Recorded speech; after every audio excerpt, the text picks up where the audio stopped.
Good morning और welcome back with the new vlog. तो कैसे हो आप लोग? Hope you all are fit and fine and enjoying the मोक्ष जर्नी।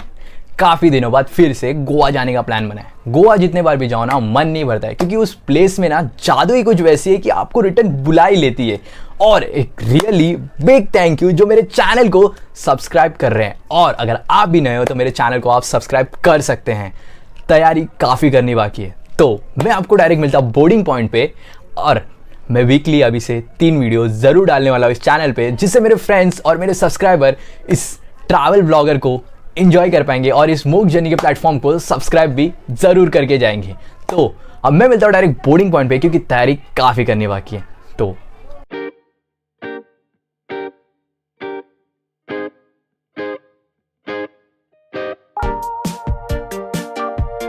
पहुंच चुके हैं बोर्डिंग पॉइंट पे।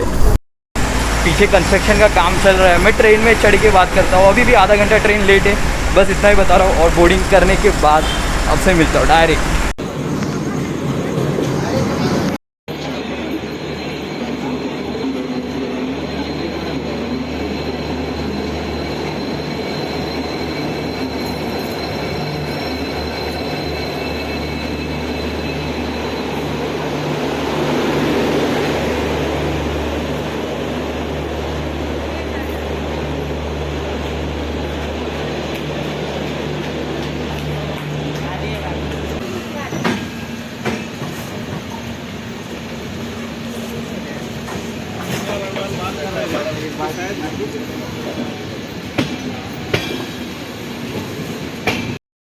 तो फाइनली मैं ट्रेन में पहुंच गया।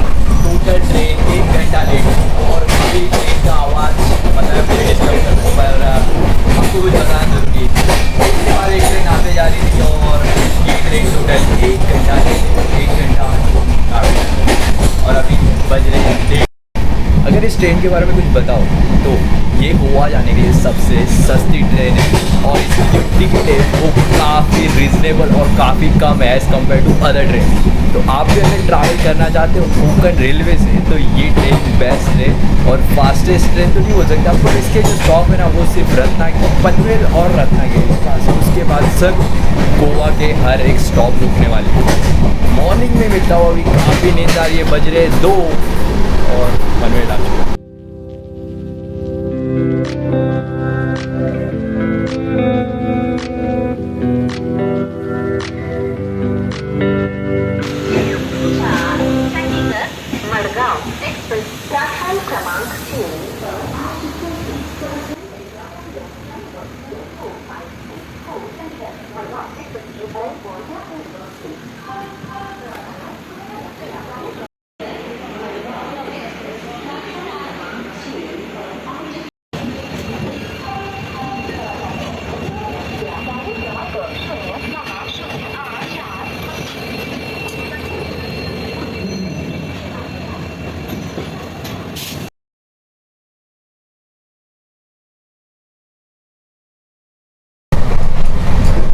अभी पनवेल जा चुका है और आने वाला स्टॉप रत्नागिरी है। यानी आप जानते हो कितना लंबा स्टॉप है। इसके बाद डायरेक्ट गोवा होने वाला है। तो मैं आपको मिलता हूँ डायरेक्ट रत्नागिरी में, और मॉर्निंग के साथ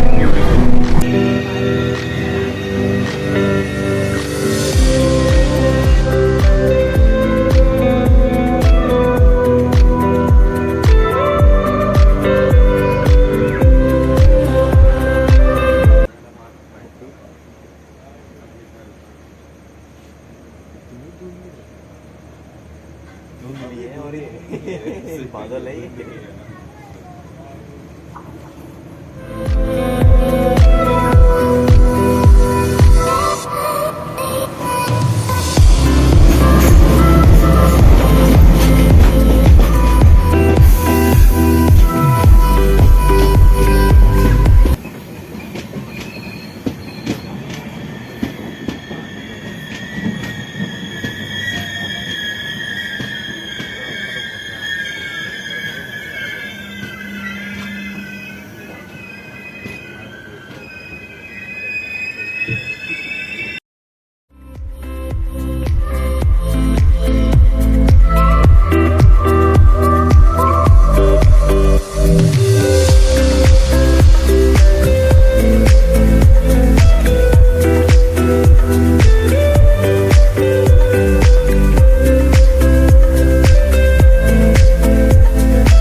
पनवेल के बाद ट्रेन एक भी जगह नहीं रुकी और इसका जो अगला स्टॉप है वो रत्नागिरी, यानी इतनी बड़ी डिस्टेंस विदाउट एनी स्टॉप, सिर्फ अभी उक्षी में रुकी है और अभी आधे घंटे में रत्नागिरी आने वाला है। तो और मॉर्निंग अभी तक अच्छी हुई नहीं है, मॉर्निंग थोड़ी होने दो, उसके बाद नज़ारे देखेंगे।